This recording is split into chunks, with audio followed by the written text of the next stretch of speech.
સાબરકાંઠાના હિંમતનગર વિજાપુર હાઈવે પર સાબરમતી નદી પર આવેલો ઐતિહાસિક પુલ અત્યંત જર્જરિત અને જોખમી બન્યો છે। ગત વર્ષે સુરક્ષાને ધ્યાને રાખી તંત્રએ વાહન વ્યવહાર બંધ કર્યો હતો, પરંતુ ચોમાસું પૂરું થતાં જ નાના વાહનો માટે પુલ ફરી ખોલી દેવામાં આવ્યો। હાલ પુલનો મુખ્ય સ્લેબ અને પ્રોટેક્શન વોલ ધોવાઈ જતા ગમે ત્યારે મોટી દુર્ઘટના સર્જાવાની ભીતિ છે।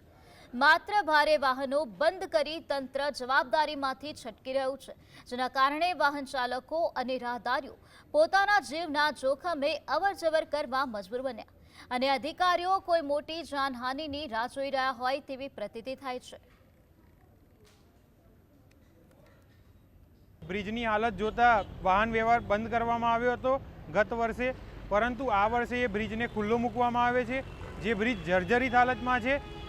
તો અને અધિકારીઓ ઓફિસોમાં બેસીને સબ સુરક્ષાના મોટા મોટા તાયફાઓ કરે છે, મોટી મોટી વાતો કરે છે, પરંતુ એ બ્રિજ હાલ એટલી જોખમી હાલતમાં છે કે ગમે ત્યારે બ્રિજ પડી જાય એવી હાલત છે। તો તાત્કાલિક ધોરણે આનું સમારકામ કરવામાં આવે।